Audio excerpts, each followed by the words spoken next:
This will sound very strange, but the death of John Lennon of the Beatles, who was shot in Manhattan, and the release of the new Beatles song, which used artificial intelligence technology in its creation, and this song was released on the same day that Kamala Harris spoke in the UK about artificial intelligence technology, and the Beatles are from the UK. And in the song, Paul McCartney plays tribute to George Harrison by playing a slide guitar, is all part of a prophecy from the righteous Christian God of the Bible that is predicting that Kamala Harris will die in a plane crash on January 7th, 2024. And that there will be a dirty bomb or suitcase nuke explosion in Manhattan on December 2nd, 2023. The date that this video is posted proves that these predictions are being made ahead of time, as does this time-stamped email and forensic notes PDF document. If you are skeptical for some reason, please email me and I will forward these to you. All right, this Beatles video, this Beatles prophecy video is so profound, and it is for sure one of my favorite videos on this channel. Make sure you watch all of this video. It also gets more and more profound as it goes, so you need to watch all of the video. That's the point. It gets more profound as it continues. All right, on November 2nd, the Beatles released a new song. It was a song that apparently John Lennon had been working on before he died. And with the help of, I guess, new technology, including AI, they were able to make a new song with all four of them involved. All four of the Beatles, John Lennon, Paul McCartney, Ringo Starr, and George Harrison, contribute to this new song that was released on November 2nd. And as I will explain, this was a prophetic sign from God that is revealing the date that there will be a bomb, a suitcase nuke, or a dirty bomb explosion in Manhattan on December 2nd, 2023. And also, the release of this song is revealing that Kamala Harris is predicted to die in a plane crash on January 7th. And I will explain how this song reveals that in a second. But before I begin, I just want to add that it isn't surprising that God would use the Beatles in a prophetic sign at this late stage. The Beatles represent a lot. And one thing that they represent is the baby boomer generation. And God is not, the end times are happening now because the baby boomer generation is about to exit the stage. The baby boomer generation is not going to exit the stage without the end times happening before then. The baby boomers are starting to reach the age where they are beginning to disappear, to die, but that's only just begun. And the vast majority, of course, of baby boomers are still alive, but they are in their last phase of life. But them and their cultural revolution in the 1960s and 70s radically changed American society and culture. It's not their fault. They're part of a movement that preceded them, etc. However, what I'm saying is that this narcissistic generation, the ideological generation that is currently at a civil war with itself, broken into two camps. And that, by the way, is a cyclical thing that happens every 80 to 100 years. This, what historians call the prophet or gray champion generation, when they become of age, engender a cultural revolution, and then by the time they are elders and in power, they engender an institutional revolution. And every 80 to 100 years, they break off into two camps and have a civil war. In fact, the Civil War was a baby boomer type generation that was at war with itself. And the same with the Revolutionary War 80 years before that, and on and back into history.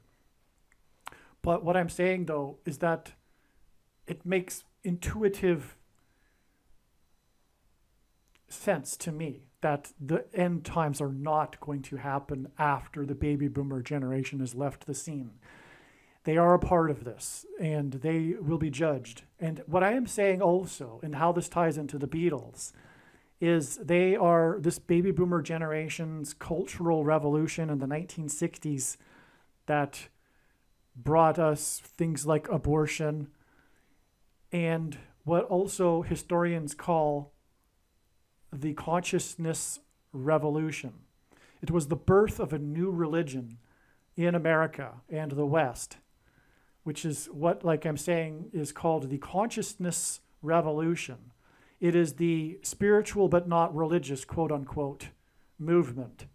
Those that call themselves spiritual but not religious, that is a religion in itself. And another name that people have called it in the past, and currently still do to a degree, is the New Age religion, the New Age movement, or the new spirituality is another term or another name for it. But it is the consciousness revolution, because every 80 to 100 years in that cultural revolution that is cyclical, there is a religious awakening of a sorts. This time, though, in the 20th century, it was the consciousness revolution, and it replaced the God of the Bible. And it is rebellion against God. And the Beatles embody that. The Beatles symbolized that, because the Beatles were on the leading edge of the baby boomer generation. They are baby boomers, but they're at the older end of the baby boomer generation, and they were the leaders of their generation. They were at one time, at one point they had the number one album on the pop chart and the number one album on the alternative rock chart as well. I mean, they how can I describe how influential the Beatles were? But they also led this trend to go to India. The Beatles went to India, and they, for a period, followed a guru. George Harrison is also quite known for having followed Hare Krishna, for example. But the Beatles were a part, anyway, in the 1960s of this movement that saw baby boomers and Westerners going to India, for example, and experimenting with all kinds of things, LSD and meditation and Eastern religion and philosophy. In other words, the consciousness revolution. So anyway, this consciousness revolution religion is Antichrist. And that's why I'm saying, in a way, it isn't surprising that God would use the Beatles in a prophetic sign here, right at the end. And I mean really right at the end, because we are very, very close to the return of Lord Jesus Christ in 2024. The new Beatles song is number one on the charts in the UK. Okay, so I wrote this on November 11th, so I don't know if it still is. Today is November 22nd. But anyway, the new Beatles song reached number one on the UK charts, and it did so, and this was a part of the news story, 60 years and 6 months after their first number one song, which is a record time span between the two, between a band's first number one hit and their last number one hit. God uses records in his signs, and this is a literal record, pun intended, because of course they produced literal vinyl records. So, and they called their albums records back then. So in 66, as in 1966, the Beatles had a number one hit titled Michelle. 60 years and 6 months hints at 66. In other words, this first number one song since their this number one song that is 60 years and 6 months after their first number one song hints at 66 and their number one song in 1966. Okay, to confirm, and I'll demonstrate this, but of course we are talking about this prophetic significance of Michelle, alluding to Michelle Obama, who will become the president and then appoint Barack Obama as her vice president, which will lead to him becoming the president and the Antichrist. And the Antichrist, for that matter, is described in the 66th book of the Bible, the book of Revelation, and his number is 666. Okay, to confirm his signs, God pairs 9 and 23 together, and I've explained that many other times in other videos. But this is how God's true big picture of signs, patterns, and connections works. It works on the principle of second and third and multiple witnesses confirming a matter as the Bible says is required. And this is what makes what is being explained on this channel true and not a product of one's imagination, and different and unique than everything else on the internet that claims to be an analysis of God's prophetic signs. And one simple way in which he would provide a second witness, if we think about it, is through pairing certain numbers together, such as 9 and 23, because the Antichrist, the basketball president, wore jersey 23 when he played basketball in high school and became the president in 2009, and also will return to the White House in 2023. Okay, so Michelle, the song, won Song of the Year at the 9th Grammys. Okay, now the number 9 symbolizes God's judgment in his true big picture of signs, patterns, and connections, which is only being explained on this channel. As from the Bible, the number 9 symbolizes God's judgment from the Bible. And so at the 9th Grammy Awards on March 2nd, 1967, the song of the Beatles titled Michelle won Song of the Year. All right, now just hold on to that because I made an error in the last paragraph, so I'm just going to skip ahead. But just keep that in mind, the 9th Grammys, Michelle, the song, won Grammy of the Year. All right? Michelle Obama was born 188% of a year before the song Michelle was released. That is astounding beyond words. All right, that completely confirms the connection between Michelle Obama and the name or the song Michelle. Okay, because 188 is extremely profound in God's prophetic signs because it hints at the 188th word in Strong's Hebrew Old Testament Concordance, which is the word woe exclamation mark used in context of extreme judgment from God.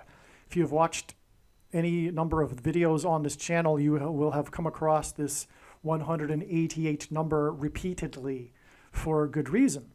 And so we have the birth of Michelle Obama, 188% of a year before the song Michelle was released. That is astounding, and it is rock solid confirmation that we are talking about that this song Michelle is pointing to Michelle Obama.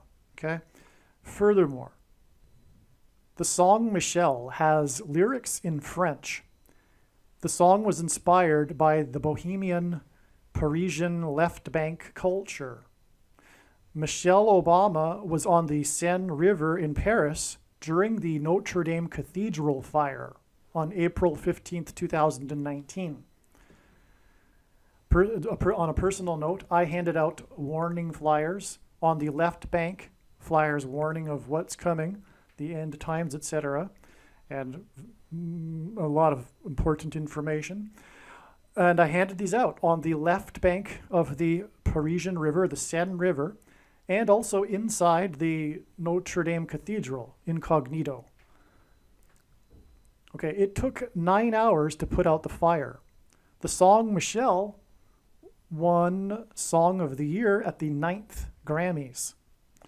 Paul McCartney was inspired by his faux French songs he would sing as a teenager while busking in Liverpool, UK. Michelle was on the Parisian River for a dinner cruise promoting her book Becoming, 3,666 days after her faux pas when she hugged the Queen in the UK. Okay, so did you get that? She did a faux pas. That's like the word in English. It's borrowed from French. It's a faux pas. right? And this was in the headlines when she did this, when she and Barack visited the Queen. She did a faux pas. This was in the UK. Now, the biggest UK band, the Beatles, Paul McCartney, was inspired with his faux French. He was faking French when he would sing as a teenager busking in Liverpool. Okay, so we have this connection here. And like I'm saying at the beginning here, the song was inspired by his time in Paris and the Bohemian left bank culture. Okay, and that's the river right where Michelle Obama was. All right? Okay. She was on the Paris River exactly 6 times 6 weeks before the 4 deaths in the plane over Washington, D.C. that caused the scramble of 4 F-16 fighter jets and 16 hints at 4 times 4 and the 44th president in Washington, D.C. And the plane was owned by a company named Encore.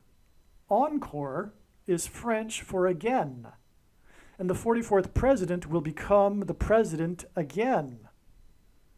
And I should emphasize become because Michelle Obama was promoting her book Becoming at the time of the fire, and she was on that river boat cruise on the river, which, if I failed to mention, was actually affected her cruise. Her cruise was redirected because of the fire.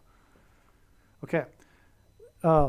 After Michelle will become the president, okay, so she will become the president again as Encore as a result of a plane crash, which is why the plane owned by the company Encore crashed after it flew over Washington, D.C., and there was 4 deaths and 4 F-16 fighter jets were scrambled because of it. Okay. On the day of the plane crash, which was 4 deaths and 4 F-16 fighter jets, MJ Fox, Michael J. Fox, okay, MJ, the initials equal 23 in simple English gematria, which is why it's prophetic, because Obama wore jersey 23 when he played basketball in high school. And Fox hints at 666, because F is the 6th letter, O is the 15th letter in the alphabet, and that hints at 1 plus 5 equals 6. And X is the 24th letter, which hints at 2 plus 4 equals 6. And that's why God uses Fox in his signs here. And that also includes Jamie Foxx, by the way, in his signs. But anyway, Michael J. Fox, on the same day as the plane crash, fell onto a couch on the stage of a Back to the Future panel, which hints at Back to the Future reality when Obama will become the president again. That's the hint there with all of that. But again, this Fox sign, and again, Fox hints at 666, this was exactly 6 times 6 weeks after Michelle Obama was on the Paris River. And we're talking about a connection to the plane owned by a company named Encore, which is French. And in turn, her time on the river and the Notre Dame Cathedral fire was 3,666 days after her faux pas with the Queen. All right? Did you get all that? That's amazing. More regarding all of this, by the way, is explained in the must-watch Back to the Future Prophecy video on this channel. Absolutely make sure you watch that video. There's a reason for the 3,000 days, which makes it 3,666 days, just for one example, and that isn't, of course, even scratching the surface of the scratching of the surface of the information in the Back to the Future video. All right, the song was written by John Lennon, and if you know the history of this new Beatles song, it's quite something. I'll explain it more later in this video, actually. But anyway, John Lennon wrote it, from what I understand, in 1978, shortly before he died. Anyway, there's huge prophetic significance in this, in that, and the demo, he's actually singing in the song, because he made a demo, and with the artificial intelligence technology, they were able to isolate his voice from the piano, and they were able to use his voice in the song, and this is what made the song possible, the new AI technology.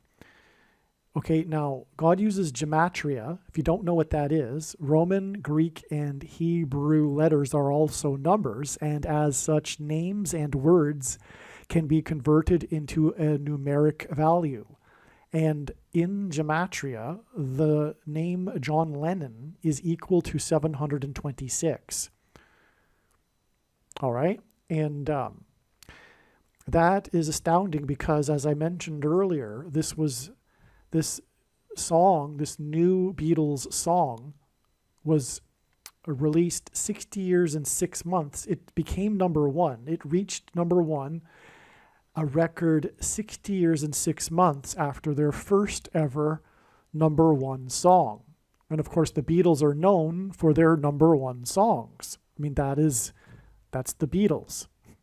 So this is very symbolically significant in itself as well, because we are talking about the Beatles, the number one song band. They are the band that produced nonstop, consecutive number one songs. Okay? So it's 60 years and 6 months after their first ever number one song, this new song that reached number one. And 60 years and 6 months is 726 months. And John Lennon's name equals 726. The reason why that is also astounding beyond words is because this is a number that God uses in his signs. Because of the 726th word in Strong's Greek New Testament Concordance, which is the word that means rapture. And if you don't know what that is, in Christianity, it is its most preposterous idea.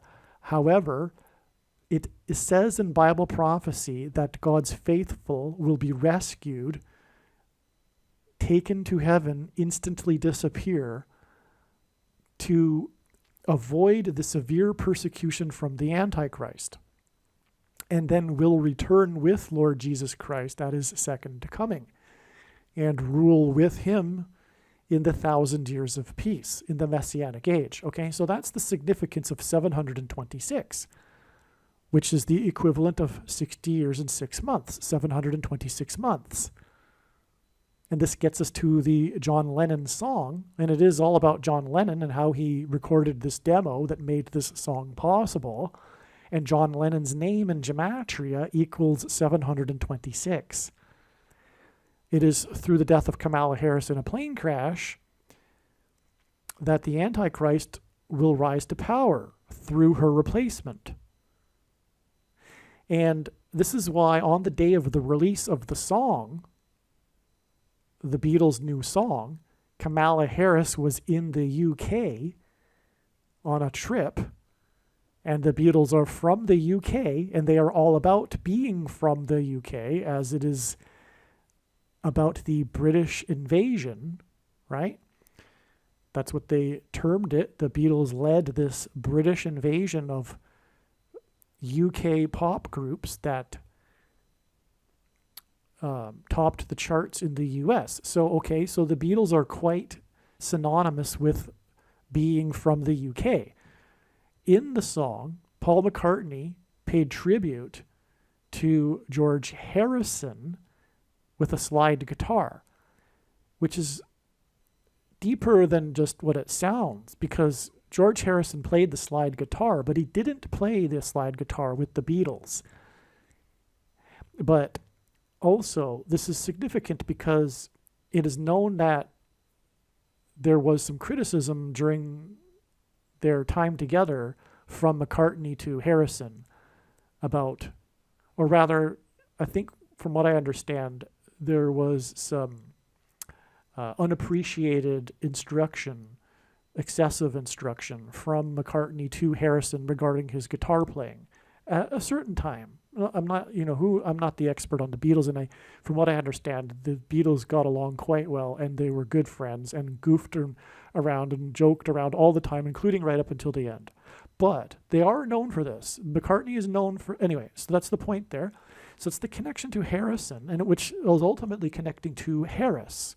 Anyway, this song that pays tribute to Harrison was released on the same day that Kamala Harris, was in the UK for a global summit on artificial intelligence technology, a summit for AI.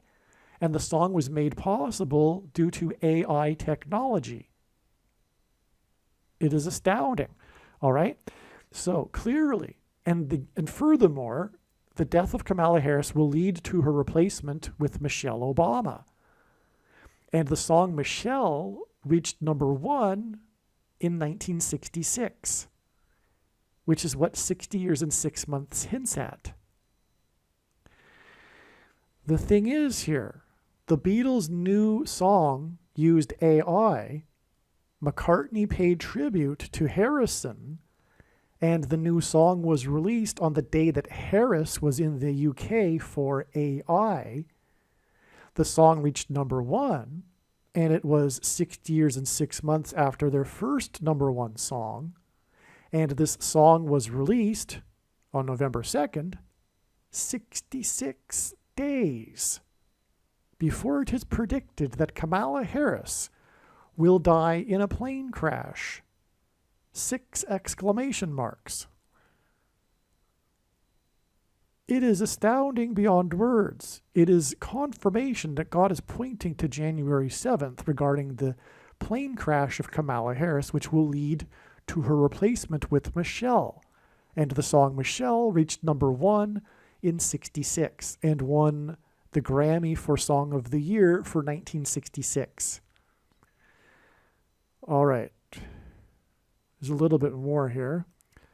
The number one song, 60 years and 6 months after their first number one song, points to the song Michelle, which won Song of the Year in 66. The new song was released 66 days before Harris's predicted crash that will allow Michelle Obama to replace her. All right, back to that paragraph that I was mentioning earlier. So the song was released on the new song, November 2nd, 2023. The last Beatles song named Now and Then. Okay, so this song was released on November 2nd. All right, and from the 9th Grammys on March 2nd, 1967, it is exactly 56 years and 8 months to November 2nd in 2023. 9 equals judgment, hence the 9th Grammys. 56 equals 7 plus 7 times 7, which is a hint at Joshua, because in the book of Joshua, the Israelites marched around the walls of security of the ancient city of Jericho once per day for 7 days. And then on the 7th day, they marched around 7 times while blowing 7 trumpets for a symbolic 3 sets of 7. But it wasn't really, more precisely, it is 7 and then a 7 times 7, just as the number 56 hints at. And so that's why 56 years, because the walls of security collapsed in God's judgment, and that's what God is communicating. And that's, by the way, why there were 56 passengers on the second plane on 9/11 that struck the South Tower.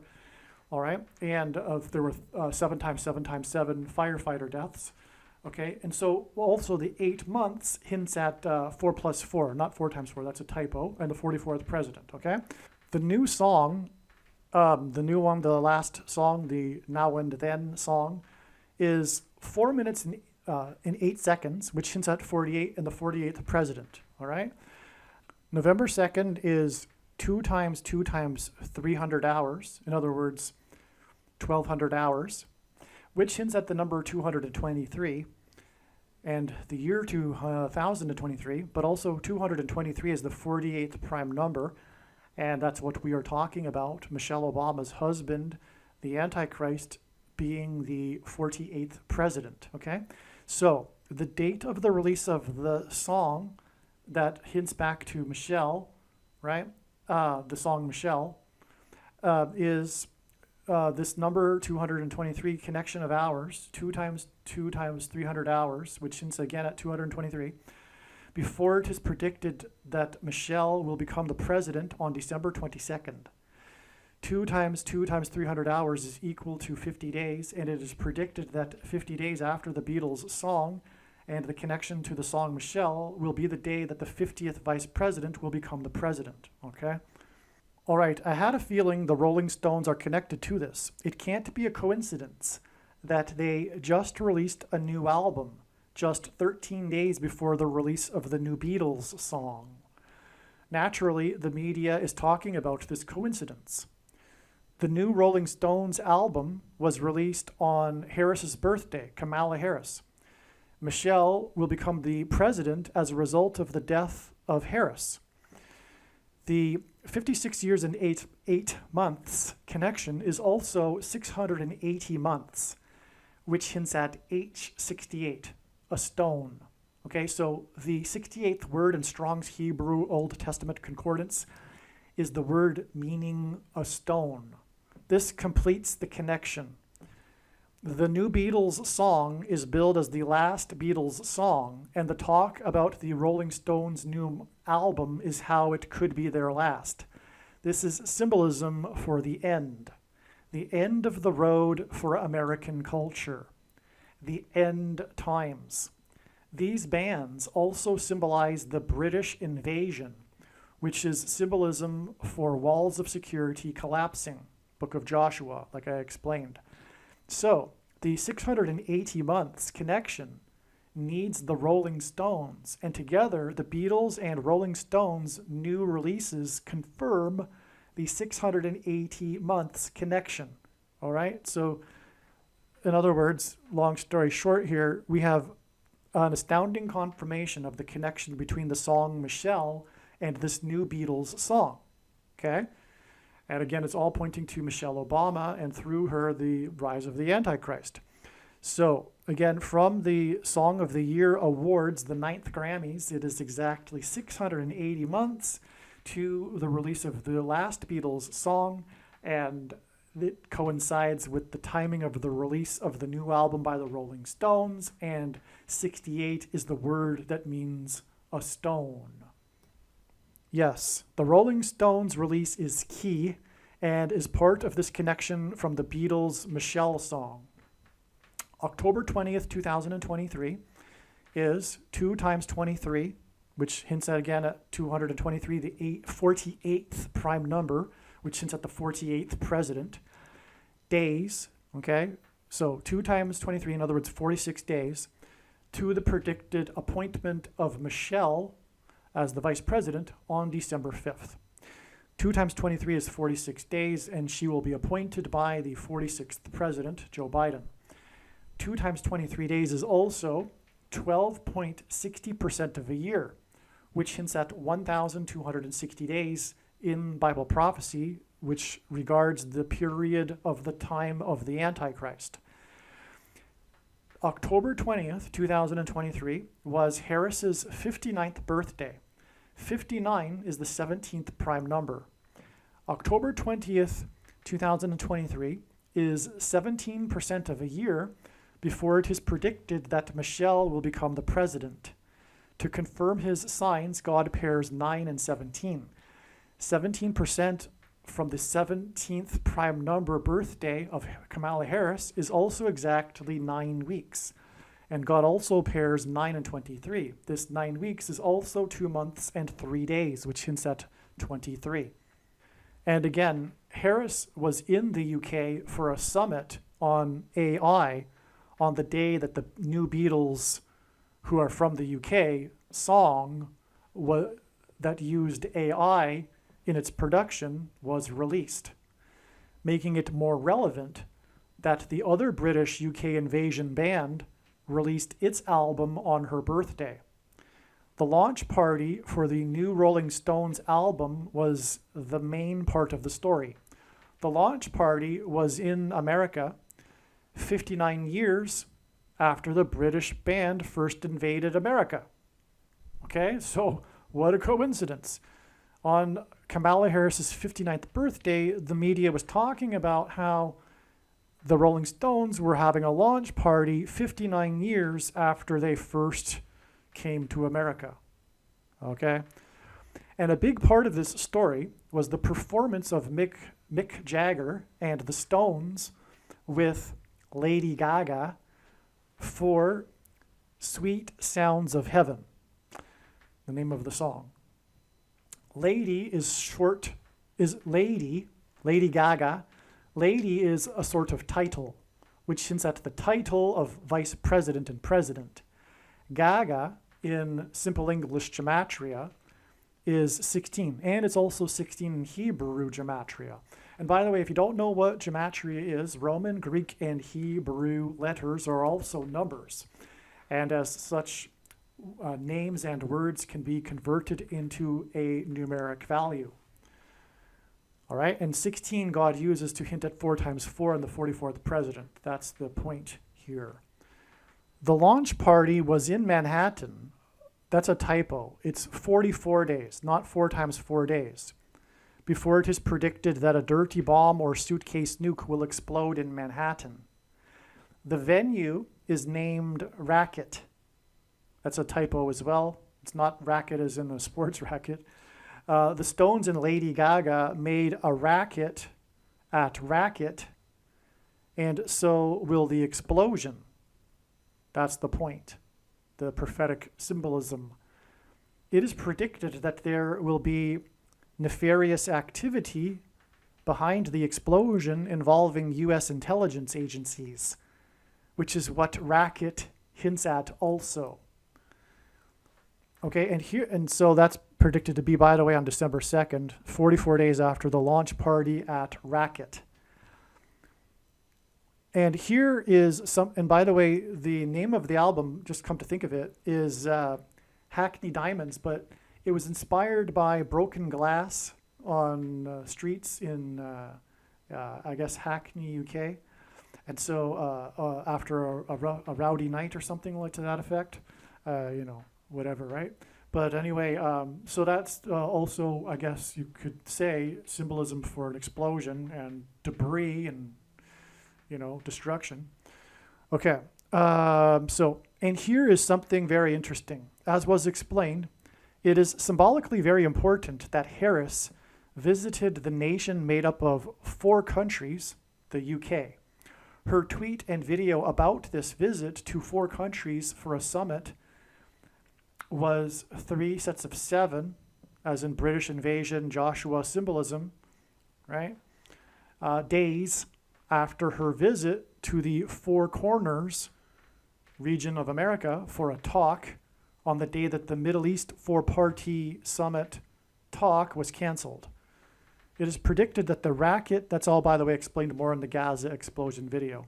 It is predicted that the racket invasion of walls of security in Manhattan on December 2nd will be 4 days after Harris's predicted crash in a plane on November 28th. The Rolling Stones are known for having produced a number of songs that were inspired by the Vietnam War. The Stones' drummer, Charlie Watts, died on the day of Harris's visit to Vietnam on August 24, 2021. Her visit was delayed a few hours in Singapore, which is a name, by the way, that means Lion City, due to a report of someone in Hanoi having been targeted with the Havana Syndrome weapon. This hints at the targeting of Harris's plane by God and her crash in the area code 314, which hints at Isaiah 31:4, which speaks of a lion. Hence her delay in Lion City. Her Vietnam visit on the day of the Stones drummer the Stones drummer died was 8 + 8 + 8 months exactly. Okay, Jesus, by the way, is in Bible prophecy said to descend from the tribe of Judah, which is symbolized by the lion. All right. Okay, so and the name Jesus in Greek gematria equals 888. Okay, so let's begin again. Her visit to Vietnam on the day of the Stones drummer's death was 8 + 8 + 8 months exactly,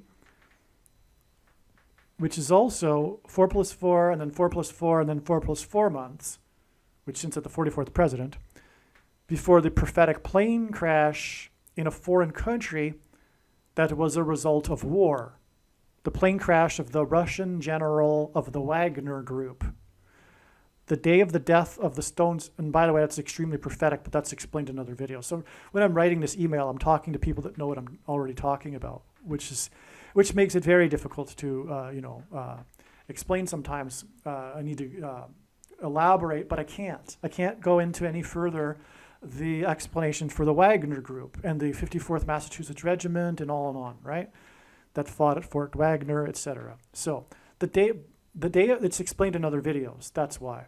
The day of the death of the Stones drummer and Harris's plane trip to Vietnam, okay, Stones made songs inspired by the Vietnam War, is exactly 110 plus 1 plus 7 weeks before it is predicted, in other words, 118 weeks, before it is predicted that Harris will die in a plane crash. The reason why God uses 118 in this way is to hint at this, the 1117th word in Strong's Hebrew Old Testament Concordance, which is the word Bama, which in Hebrew means high place. Okay, and so let me backtrack again. The day of the death of the Stones drummer and Harris's plane trip to Vietnam, okay, is exactly 110 plus 1 plus 7 weeks, all right, and 110 is the book of Joshua symbolism, all right. Anyway, Harris will fall from a high place, flight 11, 17 minutes, 9:11. Okay, so I'm talking in code now to people that know what I'm talking about, okay? So what I mean here is one reason why God uses the number 1117 is the word Bama, and that also hints at 9/11, because on 9/11 it was flight 11 that struck the North Tower, and then 17 minutes later the world recognized that it wasn't an accident, but instead was terrorism when the second plane hit 17 minutes later. And so that's an 11 and 17 in a high place. And that's more reason for, anyway, what I'm talking about. So let's move on. The title of the new album, Hackney Diamonds, is said by Jagger to be a reference to broken glass from a car windshield during a rowdy night out. Hackney is the name of a city in the UK, and so the album's name would be a reference to broken glass in the streets of Hackney. The launch party for Hackney Diamonds was in Manhattan 44 days before it is predicted that there will be broken glass in the streets of Manhattan. On September 6th, 2023, the magazine Rolling Stone reported the Rolling Stones' announcement of their new album.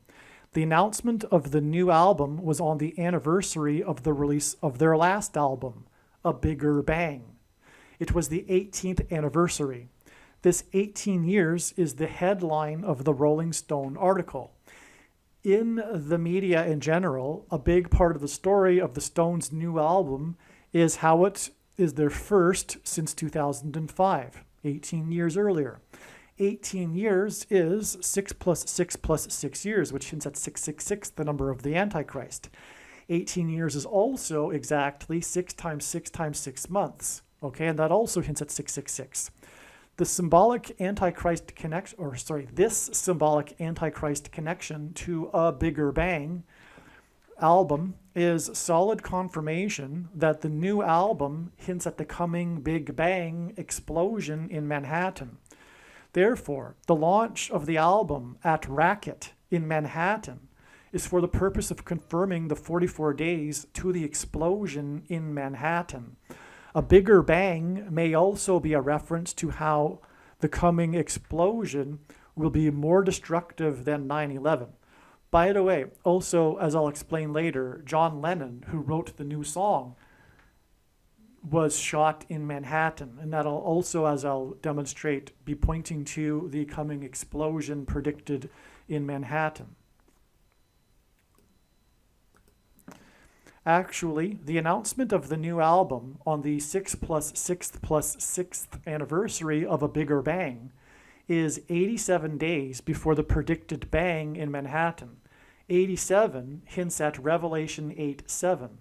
The verse that describes the coming solar storm event that is predicted to be on February 22nd, 2024, which will knock out the nation's power grid. This 87 days is also 2 months and 26 days, which hints at H226, the 226th word in Strong's Hebrew Old Testament Concordance, which is the word that means prophetic sign. The bang in Manhattan, predicted to be on December 2nd, is in turn 2 times 11.23% of a year. 11.23% of a year is 41 days. before the solar event, the predicted solar event on February 22nd. 1,123, which is what is hinted at with 11.23% of a year, is the 188th prime number. And as I explained, that's very important. In God's signs, I already explained that. It means whoa, exclamation mark, right? So that's why the 11.23% of the year, in other words, 41 days. Okay, so this hints at 2 times the whoa, because again, between the predicted explosion in Manhattan, it is 2 times whoa to the predicted explosion on the surface of the sun, which will be a bigger bang than the explosion in Manhattan. The coming explosion on the surface of the sun will be a bigger bang than the coming explosion in Manhattan. All right. Also, 2 times whoa explosions. The one in Manhattan and the one on the sun. The Beatles set a new record in terms of time span between their first #1 hit and most current #1 hit at 60 years and 6 months. 666. It hints at 666. They also set a new record for time span in between their last #1 hit and their current #1 hit at 54 years. Their prior record was so that's a typo. The prior record was held by Kate Bush, who has the name of a president, at 44 years, the number of a president. The 44th president is the Antichrist, which is why this sign combines 60 years and 6 months in one record and 44 years in the other record. This may be overanalyzing things, but a part of the well-known hook of Michelle is the bridge that is said to be inspired by a song Lennon was listening to the night before recording. The lyric is, "I love you," with you emphasized and drawn out, followed by no vocals for the rest of the bridge. Likewise, in the new song, the chorus ends with you, that is emphasized and drawn out, followed by an interval with no vocals.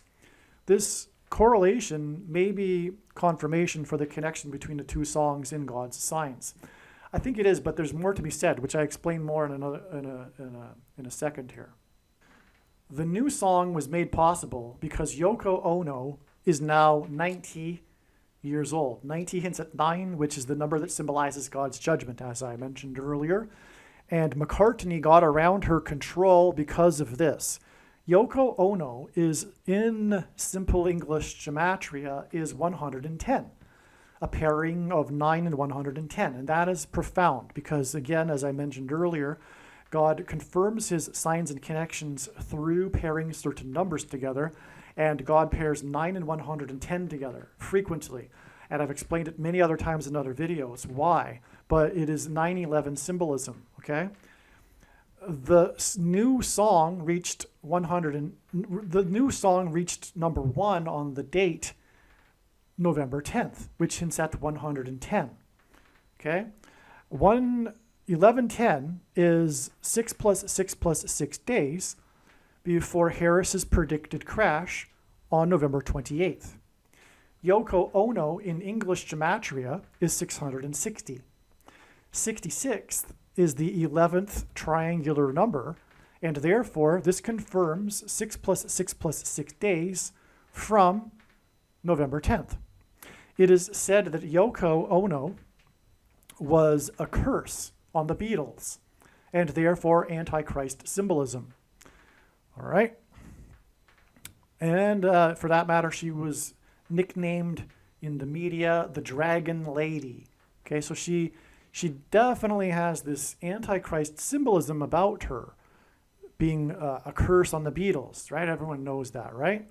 And her name, and God uses names, especially peculiar ones like Yoko Ono, to give us a gematria value number. And so there you have it, okay? And anyway, she's 90 years old. The song, which she had a big part in, which I didn't even get into here, she handed over the tape. She found the tape, the demo that John Lennon had made And and so she's a part of the New Song story, all right? It isn't surprising that Yoko Ono would be a prophetic sign because she is a big part of the story of the Beatles. So somehow you would figure God would incorporate her as part of this prophetic sign. All right, I believe the bigger picture here is now known. Okay, so now we're getting into the really profound stuff here. Hopefully you've made it this far. Hopefully you follow that with all of the other videos too, because this is how it works. You never know when in the video, you can't turn off a video because it's just constantly new information, and you never know when the big profound thing is coming. And so anyway, when the prediction comes to pass, I think you should know that you need to watch every minute of every video is also the point. Hopefully you've made it this far, because now we're going to get into the really a profound thing here. Okay, I believe the bigger picture here is now known. What God is communicating here is starting to come to light. Okay, this is many days after the song was released. Got it now, as in I get it now, okay? This last Beatles song points to the prediction dates. However, what is bigger than this is that the Beatles are symbolic of a generation. They symbolize the baby boomer generation, as I explained earlier. The last Beatles song is symbolism for the passing away of a generation. Even the song's title, Now and Then, hints at the passage of time. And the song's title is a coincidence designed by God. Okay?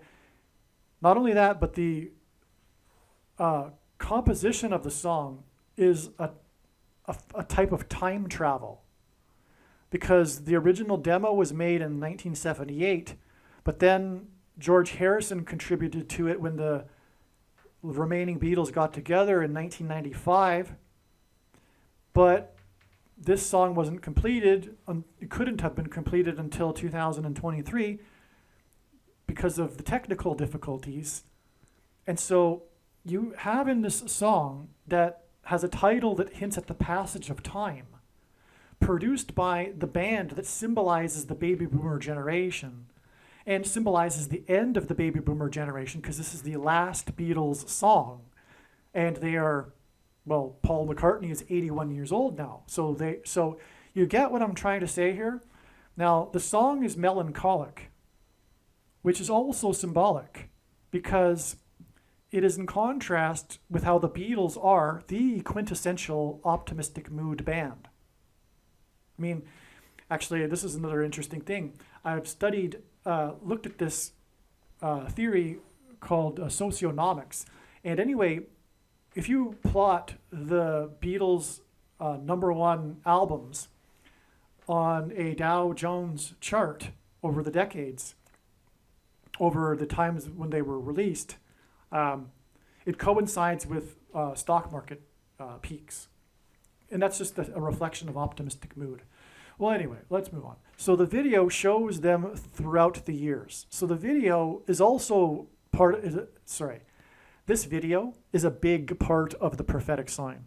Okay, this video, I think it was produced by Peter Jackson as well. And I say as well because he was responsible for the technology that it provided the ability to isolate Lennon's voice in the demo, which enabled this song to be produced. Okay, so but the video, it's a time capsule, it's a time travel video as well, because you've got younger Beatles mixed in with older Beatles, and it's just, quite the video. It's quite the video production. But it's an allusion to the passage of time, is my point. Okay?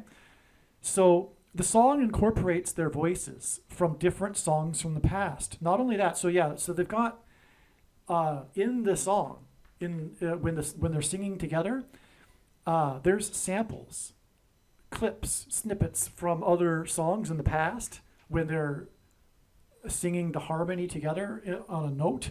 And so they've chopped it from another song, and it could be throughout their career, and it's not like, so they've got like from what I recall, there's 3 different notes, and each note is them in harmony from a different song from a different era. Okay, so there's even that part of this. Okay, and the video ends with the young Beatles bowing and disappearing. That's really profound. In fact, honestly, I choked up when I saw that, because I know partly because I know what's going on here in the prophetic significance of all of this. But it's moving, because if you've watched the video, you'll recall the very last scene is the very young Beatles, black and white, and they're bowing to the crowd after playing a song, and then they disintegrate, they disappear. All right, and then, as I write here in the email, then the Beatles sign behind them also fades away. So the Beatles fade away, and then the sign behind them that says Beatles, it also fades away. It is a generation passing away sign. And I didn't realize it until I wrote this. But it is a literal sign, because the Beatles is a literal, actual sign. And it's in this generation passing away sign. Matthew 24:34. Truly I say to you, this generation will not pass away until all these things take place. Unquote. Okay, so Jesus spoke about the generation not passing away after the fig tree puts forth its leaves in the spring. And we know from the Old Testament that the fig tree is symbolic of Israel.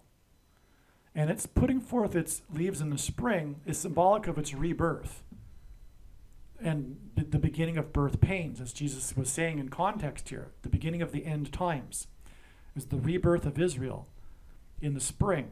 And Israel was literally reborn in the spring, in May in 1948. And 1948 was the beginning of the baby boomer generation. The Beatles were born in 1942. And so Jesus said that the generation that would see this would not pass away before the end. And that's what I said at the beginning of this video. I said, for me, it's a fact. It's an intuitive fact that the baby boomer generation will not pass away until before the Lord returns. And I don't even need the prophecy to know that. And I don't rely on this prophecy to know that, is what I'm saying. Absolutely not.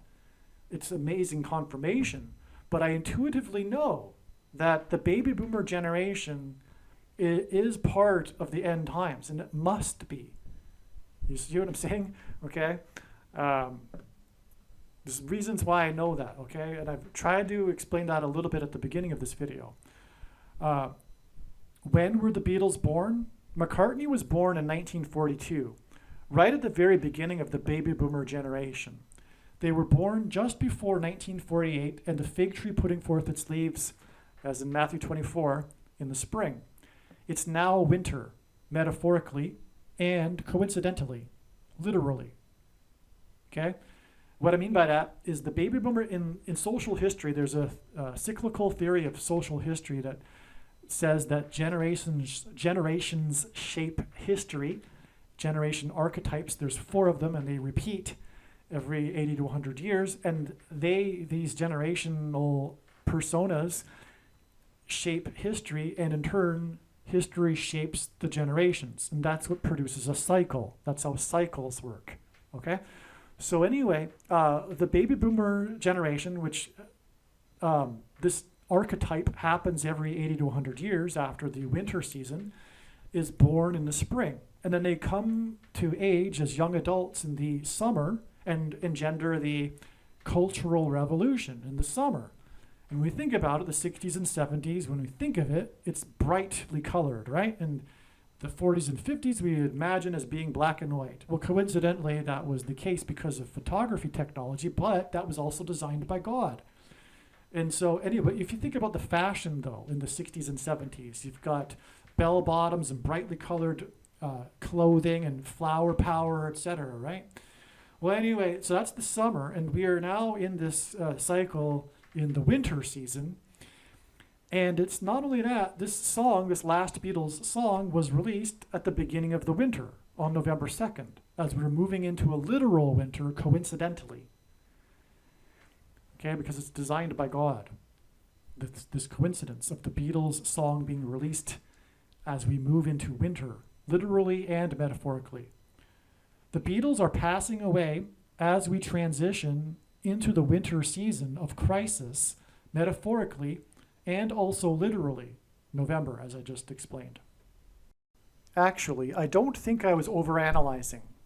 In the Now and Then song, the lyric is, I will love you, with a long drawn out you. Likewise, in Michelle. And Michelle also repeats, I love you in the chorus. It is speculated that John had Paul in mind when he composed the song. I think this is likely true. Actually, I don't think that anymore. I know it's true now. I wrote this originally 7 days ago. As you'll see, it's a fact for me. All right, and I think prophetically it's a fact. Okay, so anyway, but the larger culture at large is speculating that John had Paul McCartney in mind when he composed the song. Okay, either way, I'm sure Paul sees it as a love song between him and John, because it is. This makes this song communication across time between the two Beatles, which further supports this theme in this sign of passage of time and the passing away of a generation. All right, so it's so moving, actually. I choked up a little bit myself when I started to realize this is actually true. These two, essentially brothers, are singing to each other across time.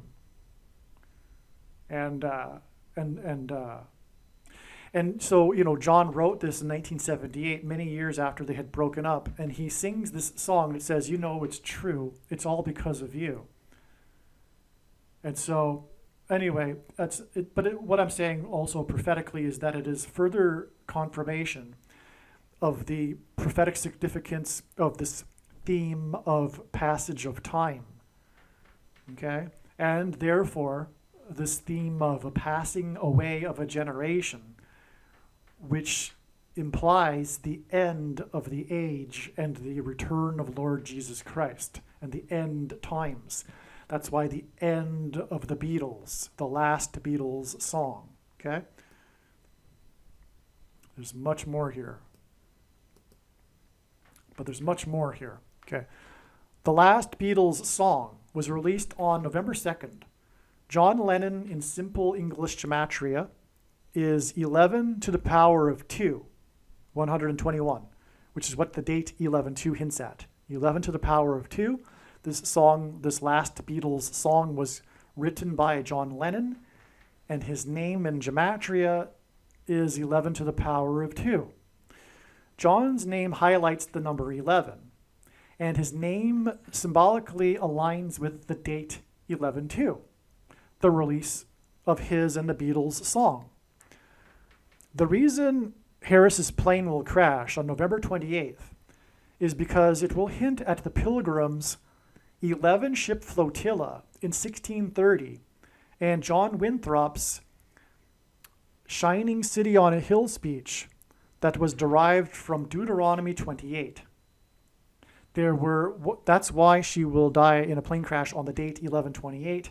It's because of John Winthrop's 11 ships and his speech derived from Deuteronomy 28.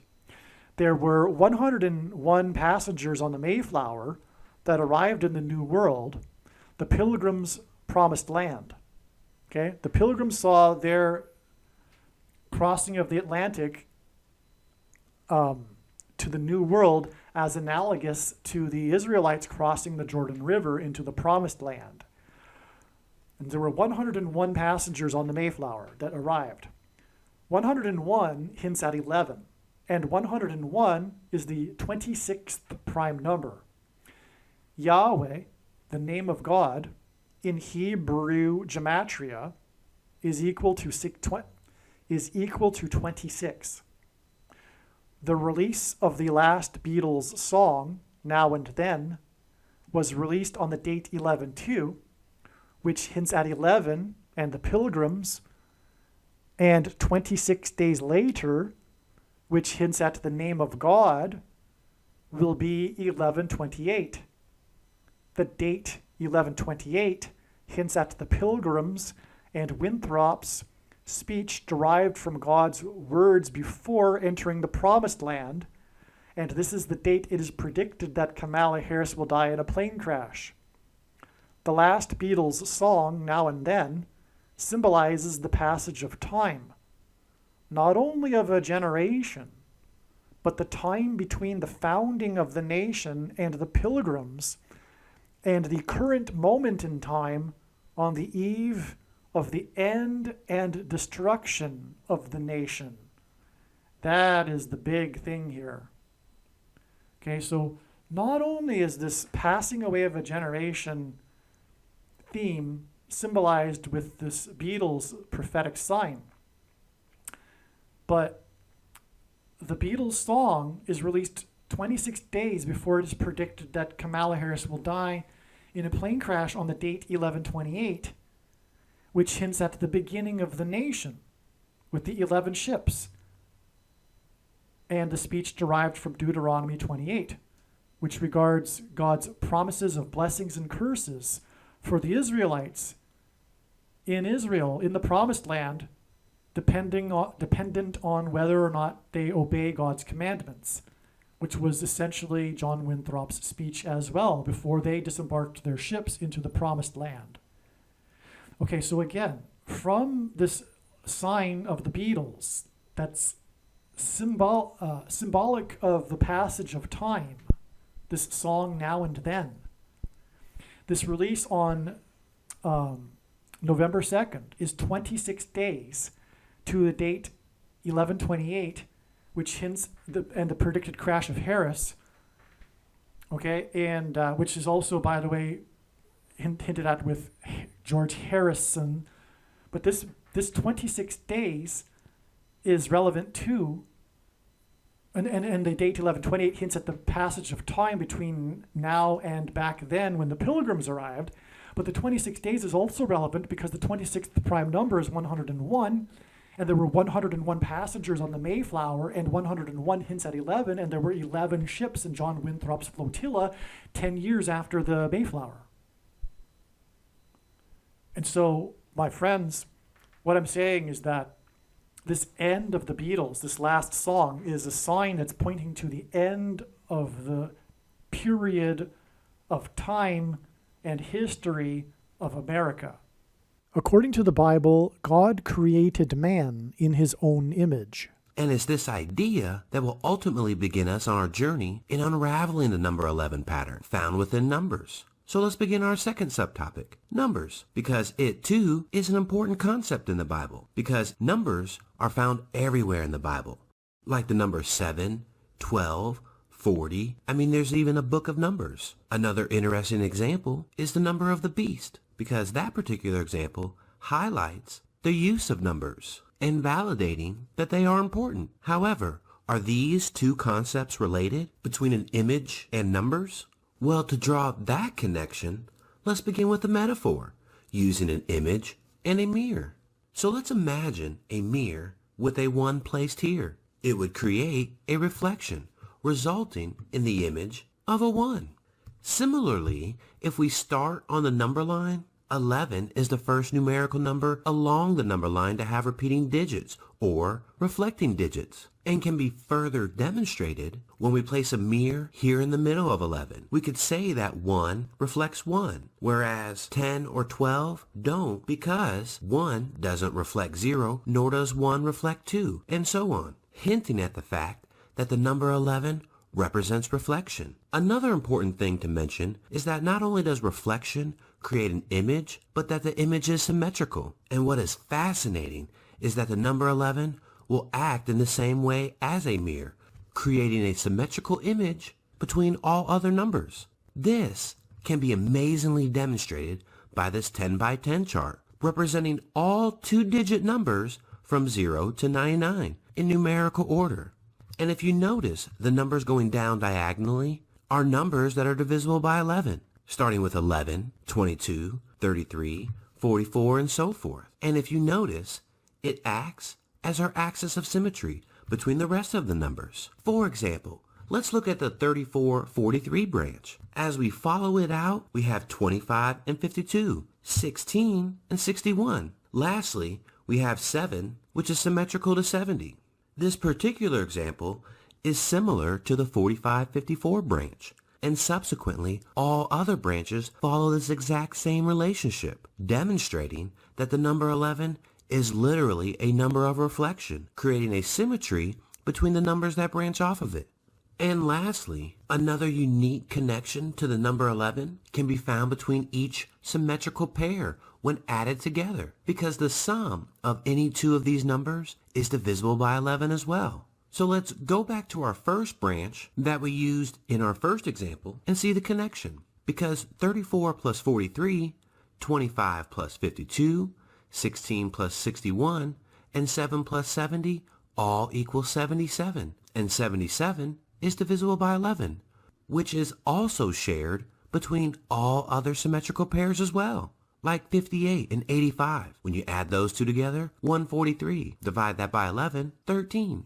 So now that we see that the number 11 represents reflection, like as in symmetry, the number 11 is symbolic of reflection, and this is why the number 11 in God's prophetic signs is symbolic of the reflection in Deuteronomy chapter 28, in which God described his promises of blessings and curses for the Israelites, depending on whether they obey his commandments or not.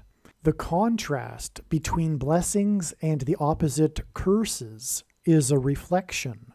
These promises of blessings and curses were given to the Israelites before they crossed the Jordan River into the Promised Land. Likewise, the pilgrims saw their crossing of the Atlantic to the New World as analogous to the pilgrims' crossing into the Promised Land. This is why John Winthrop delivered his famous Shining City on a Hill sermon as the pilgrims crossed the Atlantic and before they disembarked their ships in the New World. Winthrop's sermon was derived from Deuteronomy chapter 28. He made it clear to the pilgrims that founded the nation of America that there would either be blessings or curses for them and their descendants, depending on whether they would follow God's commandments. It just so happens that John Winthrop's flotilla consisted of 11 ships, which pointed to this reflection and the contrasting promises in Winthrop's sermon. Similarly, it was 101 pilgrims that arrived at Cape Cod on the Mayflower. 101 hints at the number 11.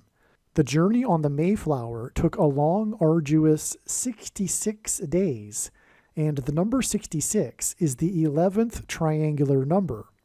In a triangle of numbers, the last number in the 11th row is 66. John Winthrop became the first governor of Massachusetts, and he lived on Governor's Island, which in the 20th century was converted into Logan International Airport. It was from Winthrop's Island on 9/11 in 2001 that Flight 11 departed. Flight 11 had a crew of 11 people, and it flew into the Twin Towers that looked like a giant 11 in New York State, the 11th state to join the Union, in New York City, a name that is made up of 11 letters. And this is because Jesus coined the phrase the 11th hour, which in ancient Israel referred to the last hour of daylight before darkness, and in English is an idiom that means last chance, time is running out, as in last chance for the nation to repent and turn back to God before judgment destruction. In Ronald Reagan's famous farewell speech to the nation from the White House Oval Office, he used the phrase and theme of a shining city on a hill, which he deliberately borrowed from John Winthrop in order to reference the spiritual founding of the nation in the righteous Christian God of the Bible. In his address, he also mentioned John Winthrop's name. Reagan's speech was on January 11, 1989.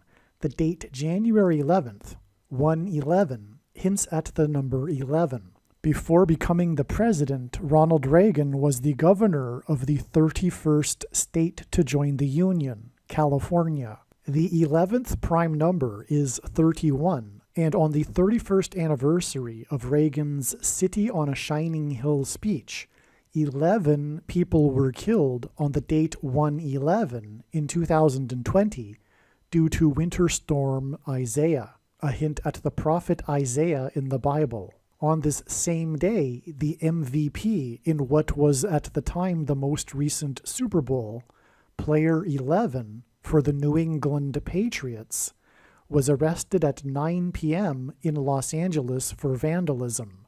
This is because Flight 11 on 9/11 was a flight from New England to Los Angeles.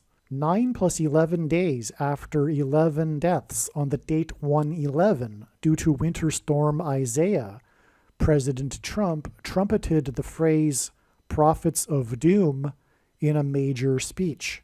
The 279th word in Strong's Greek New Testament Concordance is the word meaning unrepentant. This is why Reagan's Shining City on a Hill speech was 279 days before the major prophetic warning of God's judgment that was the 1989 World Series earthquake.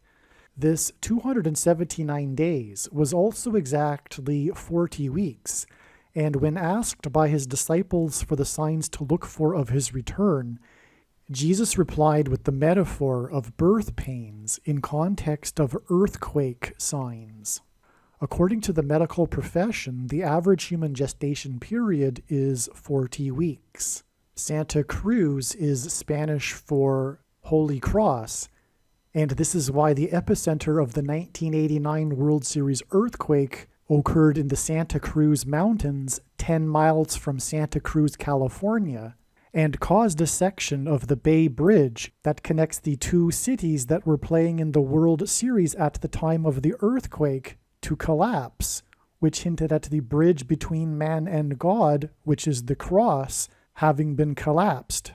And in the most central prophecy in the Bible, in Daniel chapter 9, the Messiah is put to death on a cross after a period of 69 weeks, which is why the earthquake was a magnitude 6.9 and was in California and was exactly 40 weeks after the City on a Hill speech by the 40th president, who was the governor of California. And the 1989 World Series earthquake hit and caused fires throughout San Francisco, a city known for having been built on hills.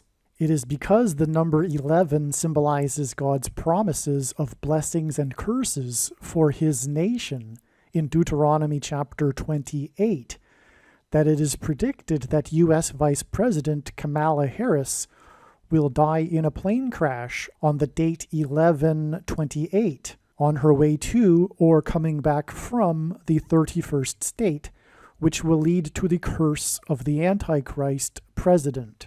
From the 40th president's City on a Hill speech on 1/11 in 1989, it was exactly 40 weeks to the 1989 World Series earthquake. The most valuable player of the 1989 World Series was player number 34, and the World Series earthquake was in turn exactly 34 years to the prophetic signs on October 17, 2023, which included a prophetic sign involving Kamala Harris and her Air Force Two plane. October 17, 2023 is in turn 1 month and 11 days to Harris's predicted crash on the date 11/28, and 1 month and 11 days hints at the date 1/11 in 1989 when Reagan delivered his City on a Hill speech. John Lennon in English gematria is 726. The 726th word in Strong's Concordance is the word meaning rapture. Okay, so if you don't know what the rapture is, that's when God's faithful will disappear before the severe persecution from the Antichrist and go and be with Jesus in the kingdom and then return with Jesus. At the end of the video of the Beatles' last song, the Beatles members disappear and vanish, just like those in the rapture will disappear and vanish. And that's why John Lennon's name equals 726. In Bible prophecy, it is said that God's faithful will disappear and vanish. They will be raptured in an escape of severe persecution from the Antichrist and tribulation in the world. This rapture event will be on May 26th, 2024. May 26th, 2024 is 206 days after the release of the last Beatles song, which includes the video of them disappearing. 206 hints at 26 and the name of God. Through the name John Lennon and the name of God, God has confirmed the date of Harris's plane crash, which will lead to the rise of the Antichrist, and also the date when he will rescue his faithful from the Antichrist, with two numbers that symbolize 26 in God's name. 26 days and 206 days. Right? From the release of the song and the video, it's 26 days to Harris's crash and 206 days to the rapture. And the video hints at the rapture, and so does John Lennon's name. And we get the connection through God's name of the number 26. The vanishing of the Beatles in the video is a rapture sign. These two songs, Michelle and Now and Then, contain the lyric, I love you, and symbolize the passage of time. Communicate God's love relationship from the beginning and over time with his country, America. The last words John said to Paul before he died were, quote, "Won't you think of me now and then?" Unquote. The cassette for Now and Then was given to Paul, said on it, for Paul.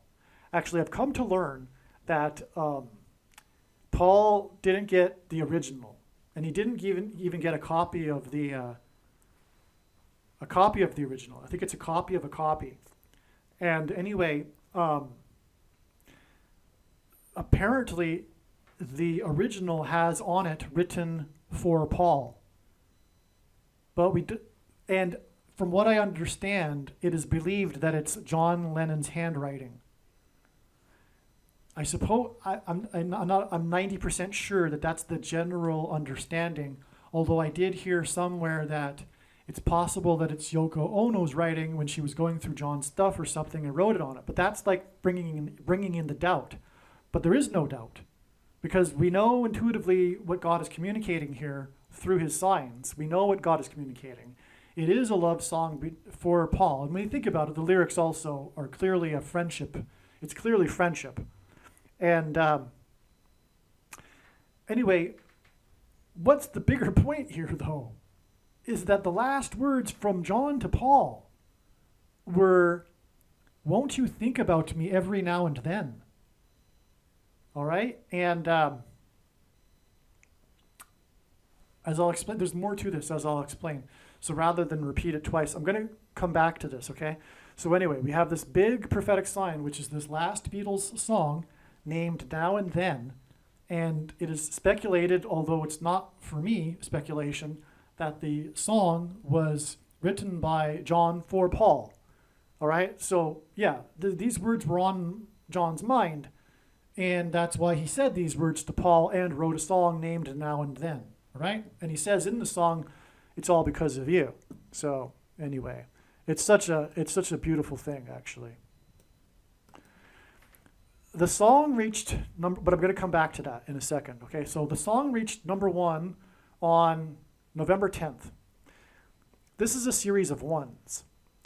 This is more confirmation that the symbolism in the date 11-2 hints at the number 11 to the power of 2, and is confirmation that John Lennon's name hints at its gematria that equals 11 to the power of 2.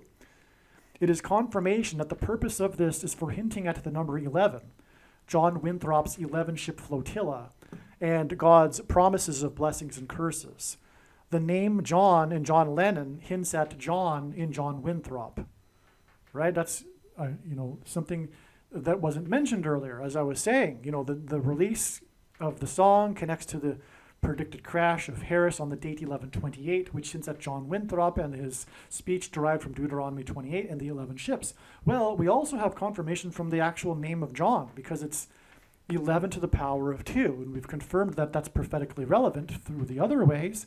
And furthermore, his name is John. John Lennon hints at John Winthrop. That's amazing. People around John before he died say that John knew he was going to die shortly before he died. He had a premonition. And the last words he said to Paul before he died were, "Won't you think of me now and then?" So that's more confirmation that Paul or John, had this in mind with this song. He knew he was going to die.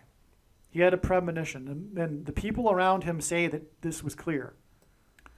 Actually, I find it hard to believe that John was randomly writing a love song that was not personal in some way. And knowing what I know now about John's life in his final years, it is highly unlikely that the song was inspired by his relationship with Yoko. So I've come to learn that his relationship with Yoko wasn't very good in the end. Or who knows for how long it wasn't good. I don't know. But it wasn't at the time that he was writing the song. Okay? That's, who am I to say, really, right? But that's what I understand. So I find it hard to believe that it would be about Yoko Ono, furthermore. But it's clear for other reasons that it isn't about Yoko Ono anyway. In my opinion, it was most certainly about Paul. You know it's true, it's all because of you, the lyric. Additionally, the last words he spoke to Paul were, "Won't you think of me now and then?" And it is also quite likely that those that say that John had a premonition that he was going to die are telling the truth. Therefore, the song written in 1978, shortly before he died, was a sort of goodbye to Paul. Having thought about it, I highly doubt Yoko wrote on the cassette for Paul. It was written by John. John wrote for Paul on the cassette. On a personal note, there was a night in Madrid in 2017 after spending an exhausting day handing out flyers. By the way, if you'd like the file for the flyer that I hand out, please contact me. And in my opinion, everyone should be doing this, handing out flyers. And in my opinion, it should be my flyers, because the typical evangelical tracts are not appropriate. First of all, they're largely containing errors, theological errors, talking about the love of God when it's never the love of God is never spoken to to unbelievers in the Bible, including in the book of Acts. All right. Second of all, if you are watching this video, you have valuable information. It's a bag of gold. So that's another reason for not handing out typical evangelical tracts. You need to be handing out the flyer that I have, or something very, very similar, right? But the flyer I have is, a lot of time is put into it, a lot of information on it, and that's the key. It's not just one even paragraph. It's tons of information, that people desperately need to know right now. If you are a watchman, which I assume that you are if you're watching this video, you're interested in God's prophetic signs. You need to be warning people as a watchman, right? You need to, as the Bible says, the sons of Issachar knew what to do according to the times. You need to know the times that you're in order to know what to do. All right, so anyway, I really don't know what people are thinking if they are not doing this. Even if they're shy, handing them out anyway, courage isn't a lack of fear, it's action in spite of it. You can hand them out on busy street corners and mailboxes, car windshields and busy parking lots, all right? And you need to be doing something like this all the time, right? I don't understand what people are thinking. It's a bag of gold, and Jesus warned Christians that did nothing with their bag of gold that they would be going to hell. That's clear in Matthew 25, okay? So, all right, so anyway, on a personal note, there was a night in Madrid in 2017 after spending an exhausting day, and you should be exhausting yourself as well. You should be working to the point of exhaustion every day. If you're watching this video, it's probable that you're spending too much, you're a video watcher, the irony here, and that you're spending too much time watching videos. You can't take the knowledge with you to heaven. You need to be using it. And you need to be getting out there every day in your spare time and exhausting yourself, working yourself to the bone. That's what it means to be a follower of Christ. Your sole purpose for being alive right now is to help others, right? After spending an exhausting day handing out flyers, I had to go to a jazz club and collect the keys to the Airbnb room from a musician playing on stage. The Airbnb place was a sort of artist's studio. I slept on some sort of inflatable mattress that seemed to be in a musician's room.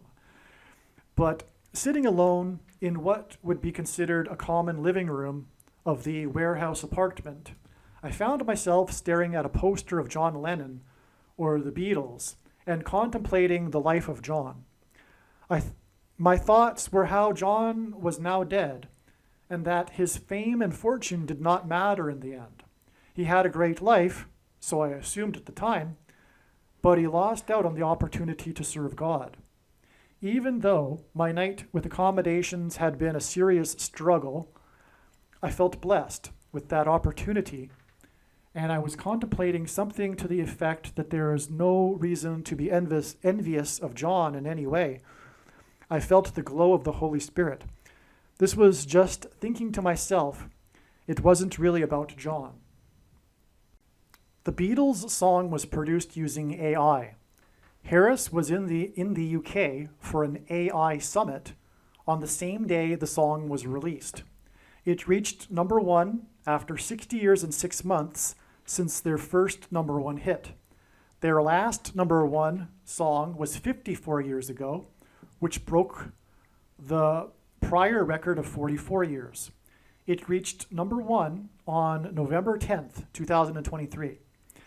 7 days later, Samuel Harris Altman was fired as CEO of OpenAI on November 17th. In turn, which hints at that 1,117 that I mentioned earlier, by the way. In turn, 11/17 is 11 days to the predicted date of Harris's crash in St. Louis. This 7 days and then 11 days hints at Genesis 7:11, and also the eclipse that peaked over St. Louis at 1:17 p.m. The Beatles founded the Apple Music Company. Their first and last hits are 60 years and 6 months apart. The Apple computer was sold, the first one, was sold for $666.66. An apple is the symbol for the forbidden fruit and the serpent in the Garden of Eden that tempted Eve. The Antichrist's number is 666. The mark of the Antichrist will be enforced through Apple computer products and AI. Digital currency will be used to enforce the mark of the Antichrist, and this is why their last hit was 54 years ago. The number 54 hints at the 54th Massachusetts Regiment and programmable digital currency, because of the story of the 54th Massachusetts Regiment, which was about the $13 that they weren't paid, that the other white Northern soldiers were paid, an example of oppressive minority laws. And it hints at, of course, the 13th Amendment, which abolished slavery. The first black regiment was the 54th Massachusetts Regiment. And anyway, this money aspect of this 54th Massachusetts Regiment story is symbolism for the oppressive minority laws that will enforce the mark of the Antichrist through programmable digital currency and the rationing of food, which, by the way, also Apple hints at. The Apple is a food. This 54 years record broke the prior 44-year record because the 44th president is the Antichrist. The eclipse peaked for 4 times 40 seconds. There are 44 days remaining in the year after November 17th, the day that the CEO of OpenAI was fired. And on November 17th, it was announced that 44,000 hours of 6th day of the first month footage is to be released. Okay? That's another prophetic sign. But anyway, again, the date 11:17 hints at Obama and the Antichrist described in Leviticus 11:17. Okay?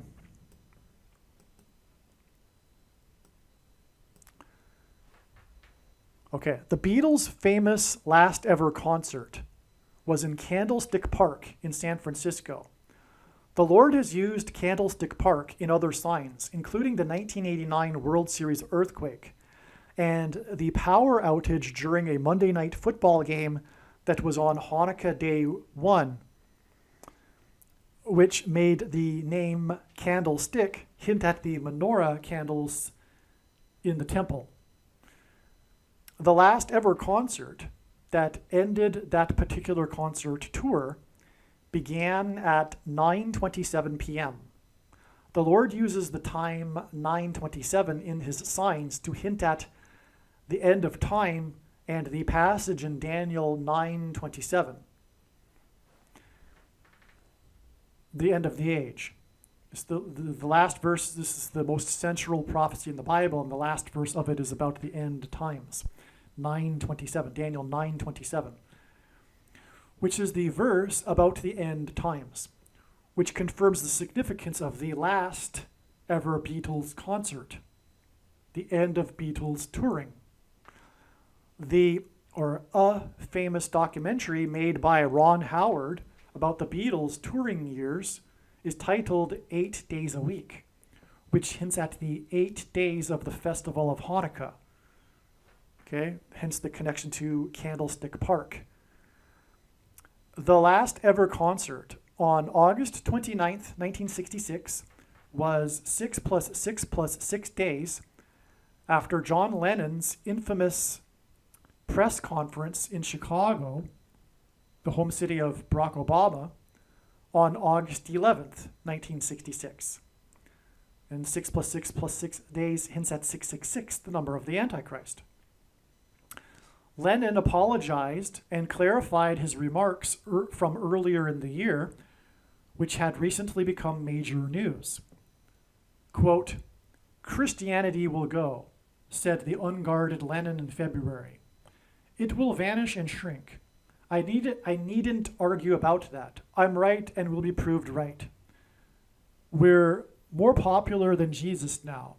I don't know which will go first, rock and roll or Christianity. Jesus was all right, but his disciples were thick and ordinary. It's them twisting it that ruins it for me." In his apology on August 11th, 1966, Lennon said, "I'm not anti-God, anti-Christ, or anti-religion." John said, "I was not saying we were greater or better. I wasn't saying whatever they're saying I was saying. I'm sorry I said it, really. I never really meant it to be a lousy, anti-religious thing. From what I've read or observed, Christianity just seems to be shrinking, to be losing contact." 6 + 6 + days after his apology and his use of the word Antichrist, was the last ever concert that began at 9:27 p.m., which hints at the verse in Daniel about the Antichrist. To confirm his signs, God pairs 9 and 44. From the last ever concert, it is 4,440 hours, the equivalent of 185 days, to the 9th Grammy Awards, in which the song Michelle won Song of the Year for the year 1966. And again, that was exactly 680 months to the release of the last Beatles song, which reached number one 60 years and 6 months after their first number one song. All right, so you got that here? One of the big stories about the Beatles was this moment and this controversy after Lennon said that he was bigger, that the Beatles were bigger than Jesus, right? To sum it up. And he apologized for that 6 + 6 + 6 days before the last concert. And he mentioned the word Antichrist in his apology. And the number of the Antichrist is 666. And then from the apology, it is 4,440 hours, which hints at the 44th president, to the 9th Grammys. And God pairs 9 and 44 to confirm the signs and connections. And the 44th president will become the president again through Michelle, and Michelle won the Song of the Year at the Grammys. And as I explained earlier, that connects with the number 68, which is a hint at the word stone, to the release of the Beatles song in conjunction with the release of the Stones, the Rolling Stones album, as I explained earlier. So this is all amazing here.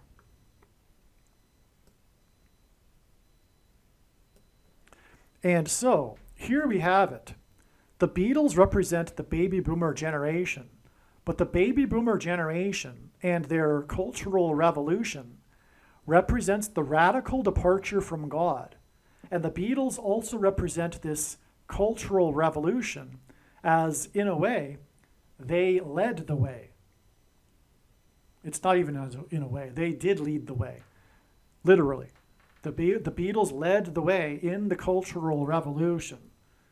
You know, and God designed it, by the way, for them to break up at the appropriate time when they no longer needed to be leading the way of the cultural revolution.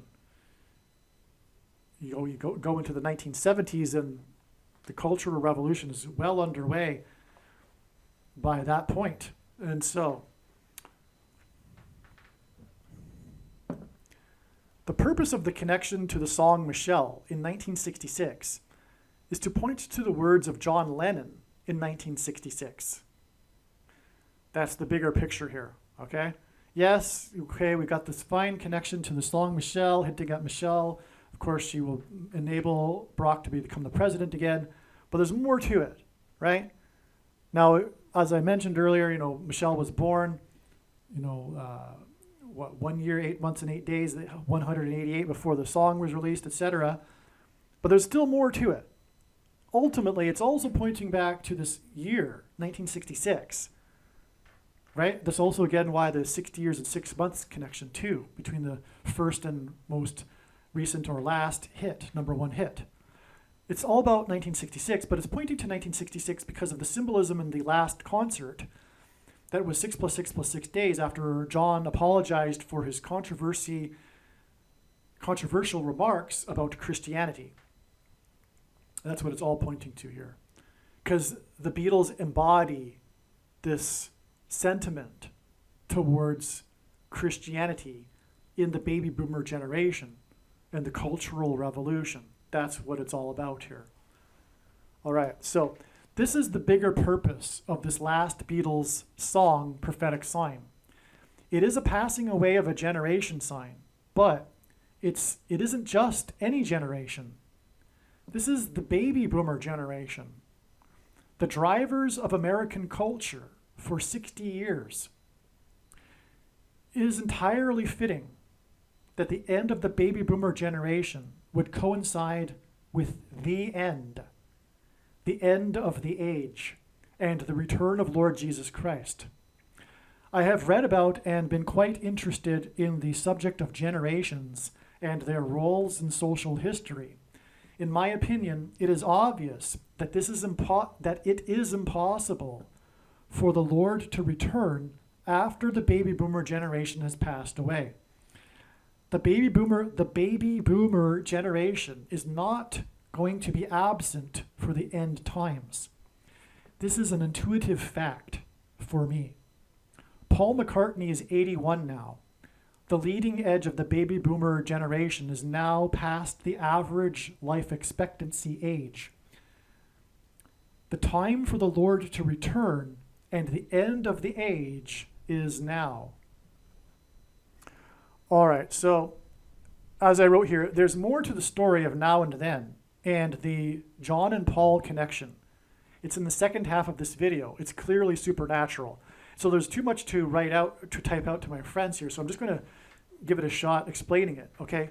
So as I mentioned earlier in the video, I said I would come back to this theme of John writing the song for Paul and John's last words, okay, to Paul. By the way, those last words to Paul were in the hallway of the Dakota building in Manhattan, and John was shot in the Dakota building of in the hallway of the Dakota building in Manhattan, okay? But anyway, his last words to Paul were, "Won't you think of me now and then?" And the song, as we know, was titled Now and Then, that John wrote shortly before he died. And clearly it's a song that's about friendship. It's clearly about Paul. And there's even speculation, which I think is true, that the words for Paul on the original copy are actually John's handwriting. All right, but shortly after, from what I understand, from what I recall, maybe like a year after John died, Paul McCartney had gotten together with his childhood idol, Carl Perkins, a famous singer from before the time of the Beatles. And Carl, I guess it would have been the 50s. I think Carl Perkins would have been a rock and roll artist in the 1950s. But Carl Perkins, in the presence, I think in Paul McCartney's home, from what I recall, sang a song that he wrote for Paul. And the song ends. How does the song end? The song ends with the words "now and then." But I'm not sure if it says, "Won't you think of me now and then?" But I think it is. I think it does say something to that effect. But the final words of the song are "now and then," and it's about thinking of their Carl Perkins and Paul McCartney's friendship. And apparently, McCartney broke into tears because Carl Perkins sang the song for him. He hadn't heard it before. Paul hadn't heard the song before. He sang it for him in his home, and Paul McCartney broke into tears and had to step outside. And then Linda McCartney explained to Carl Perkins what had happened, because those were the last words, and Carl didn't know that. Those were the last words of John to Paul. And that can't be a coincidence. But not only that, we have in a video, and you can see it in the video that I've linked to in this email, but there's a moment where Carl Perkins is in his home studio telling the film crew about the story, about the song that he sang for Paul and the sentimental meaning it had for Paul and everything. And right at that moment, on the intercom, his wife or someone buzzes Carl Perkins and tells him that Paul McCartney had just called. And the film crew and Carl Perkins is shocked, and the film crew are like laughing, but it's like a shock kind of laugh. Like, like we can't believe what's just happened here, because he was just talking about Paul. And then Paul called him. And it's not like they call every day, because Carl Perkins asked his wife or whoever, "Did you get his number?" Because, Paul just, the message was Paul just called. Well, did you get his number? So anyway, it's not like they're calling every day, every hour or something. And then Carl Perkins said to the film crew right after that, "So if you don't think that this man has some kind of connection to the spirit world," so that was Carl Perkins' words. And so there you have it. There's more confirmation of the supernatural confirmation from God that this song it's there's something supernatural here. You know, these were the last words of John to Paul. The song's named Now and Then. Won't you think of me now and then? And they were given in the hallway where John was shot. And now you have the story of the Carl Perkins connection as well here. What can we say? This is clearly a song about the passage of time, and God has done some amazing things here regarding this. Lennon said his last words to Paul, "Won't you think of me every now and then?" In the hallway of the Dakota building. Lennon was shot in the hallway of the Dakota building. The first recording of the Beatles was on August 22nd, 1962, when Granada Television documented the up-and-coming Liverpool band. That was the first time they were ever recorded. All right? August 22nd, 1962. The last time the Beatles met together to record was August 20th, that's a typo, 1969. 2 days later was their final photo shoot at Lennon and Ono's home, the photo shoot for that album. The final song they recorded on August 20th, 1969 is titled The End. It's the final song on the Abbey Road album. In Daniel chapter 9, the end of the age is a symbolic 7 years. From the beginning of the Beatles first being recorded to the end with the song titled The End, it is exactly 7 years. In the song, McCartney plays tribute to George Harrison by playing a slide guitar. Harrison's biggest song was My Sweet Lord. Okay, the new song, the song Now and Then, used AI, artificial intelligence, in its production, and it was released on the same day that Kamala Harris, which is hinted at with George Harrison and the slide guitar, was in the UK, the home of the Beatles, to speak about AI. That's astounding. All right, again, the song used AI in its production, and a part of the song points to George Harrison because of McCartney's playing the slide guitar. And the Beatles are from the UK. I mean, they were called the British Invasion. Oh, you know what? That's probably part of this too, because the Beatles are known for this British invasion, which was in the 1960s, and this large number of British musicians that became the biggest hits, right? And the Beatles were the biggest of the British invasion, as they call it. But this would be symbolism for the invasion, which is currently symbolically happening with the southern border. That's also symbolic of what's coming. But it also is an allusion to Revelation chapter 12, when Satan and his angels are thrown down from heaven to earth. That's an invasion of the demons, right? And ultimately, we are talking about eventually here next year, a mass demonic possession and genocide. But anyway, so invasion. Okay, so that's amazing. Harris was in the UK on the same day, speaking about AI, on the same day that the song that used AI that was released, made by the Beatles, who are from the UK. Okay. 11/2, the date, hints at two planes that crashed into the two towers that looked like a giant 11, beginning with Flight 11 with a crew of 11, by the way. That's what the date 11/2 hints at. 11/2 in 2023 was exactly 36 months And God uses 36 months for a few reasons, but one is that in the Bible, King Ahab was given, or rather, God relented from destroying the kingdom of Israel after King Ahab repented, and God relented for 3 years. That destruction that would have happened had King Ahab not repented. Well, anyway, Bill Clinton repented exactly 3 years to the very minute on live television with a pastor before the last building collapsed on 9/11.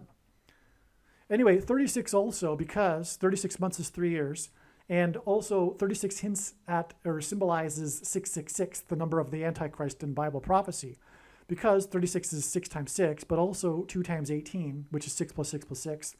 And the 36th triangular number, which in a triangle of numbers, the last number in the 36th row is 666. And 1 plus 2 plus 3 plus 4, all the way up to 36 equals 666. And so this 11/2 date on which the song was released, and this date that hints at 9/11, was released exactly 36 months after the death of the clock tower lady in From Back to the Future, whose last acting role was playing Mrs. Harrison, as in Kamala Harris, in a TV show. The clock tower lady's death was exactly 999 weeks after the towers on 9/11. All right, the most important number in God's signs is the number 9, is from the Bible. It symbolizes God's judgment. Aliens and UFOs are demons masquerading as aliens and UFOs. Most people's spiritual experiences are demonic deception, especially if they are not a true follower of Christ. God became a man and died a horrible death at the hand of the ruler of this world, Satan, and then defeated death for you, so that you too can overcome death, which is the price that must be paid for sin. It is time to repent, which means to change one's ways and turn to God and become a disciple of Jesus. Please leave a like and upvote the video. And once this prediction has come to pass, share this video with everyone you know, and more. Don't stop sharing it everywhere in social media. It is essential that everyone immediately read the homepage of my website, TrumpPrediction.com. If you are watching this on the YouTube platform, please note that not all of the videos are on YouTube. You need to switch to the BitChute.com or the Odyssey.com channel. And do it now in case you aren't able to later.